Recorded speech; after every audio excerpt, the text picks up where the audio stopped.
Assalamualaikum warahmatullahi wabarakatuh.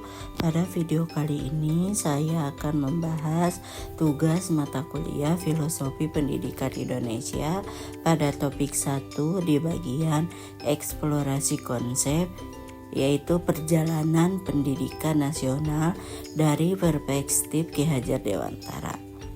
Baik, sebelumnya perkenalkan, nama saya Lilis Mary Febriani, mahasiswa PPG Prajabatan gelombang 2 Universitas Siliwangi. Baik, sebelumnya kita mengenal dulu siapa Ki Hajar Dewantara. Ki Hajar Dewantara memiliki nama asli Raden Maswardi Suryaningrat dan kini dikenal sebagai Bapak Pelopor Pendidikan Nasional. Nah, Ki Hajar Dewantara atau yang dikenal juga sebagai Bapak Pendidikan Nasional Indonesia memainkan peran sentral dalam gerakan transformasi pendidikan di Indonesia pada masa sebelum dan sesudah kemerdekaan.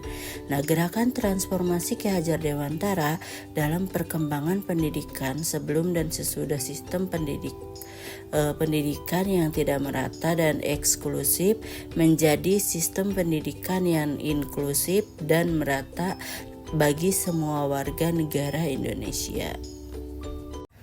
Perjalanan pendidikan sebelum kemerdekaan. Sebelum kemerdekaan, sistem pendidikan di Indonesia tidak merata. Pendidikan lebih mudah diakses oleh kolonial Belanda dan kalangan atas, sedangkan masyarakat umum tidak mendapatkan kesempatan yang sama. Ki Hajar Dewantara menyikapi ketidaksetaraan tersebut dengan mendirikan Taman Siswa pada tahun 1922. Nah, Taman Siswa bukan sekedar lembaga pendidikan melainkan sebuah gerakan sosial yang memperjuangkan hak atas pendidikan bagi seluruh lapisan masyarakat. Ia menekankan perlunya membuka pintu pendidikan bagi semua orang tanpa memandang latar belakang sosial atau ekonomi.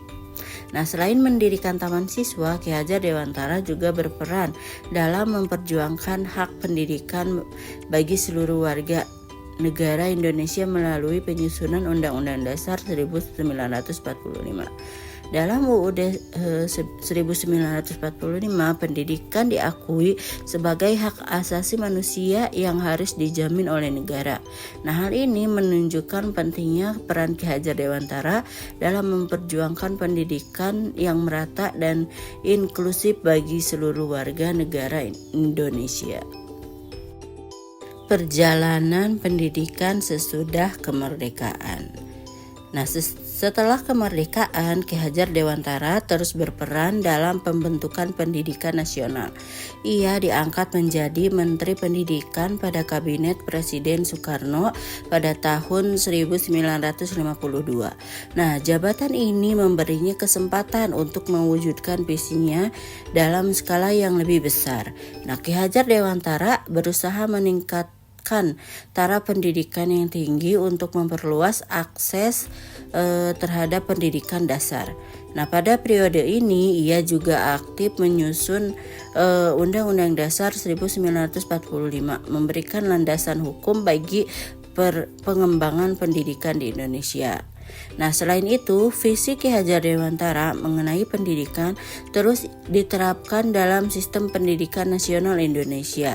Nah, salah satu contoh implementasi visi Ki Hajar Dewantara adalah berdirinya Universitas Gadjah Mada atau UGM pada tahun 1949. Nah, UGM didirikan dengan tujuan menyelenggarakan pendidikan yang tinggi, yang bermutu dan berkeadilan bagi seluruh warga negara Indonesia. Nah, UGM juga menerapkan prinsip-prinsip pendidikan yang diusung oleh Ki Hajar Dewantara seperti pendekatan holistik dan pengembangan karakter. Gerakan transformasi Ki Hajar Dewantara dalam perkembangan pendidikan sebelum dan sesudah kemerdekaan Indonesia memiliki dampak yang signifikan. Melalui upaya, Ki Hajar Dewantara berhasil mengubah sistem pendidikan yang tidak merata dan eksklusif menjadi sistem pendidikan yang inklusif dan merata bagi seluruh warga negara Indonesia. Visi dan prinsip-prinsip pendidikan yang diperjuangkan oleh Ki Hajar Dewantara terus menjadi landasan dalam pengembangan pendidikan di Indonesia hingga saat ini. Mungkin sekian pemaparan tugas topik 1 eksplorasi konsep perjalanan pendidikan nasional dari perspektif Ki Hajar Dewantara. Nah, kurang lebihnya mohon dimaafkan. Wassalamualaikum warahmatullahi wabarakatuh.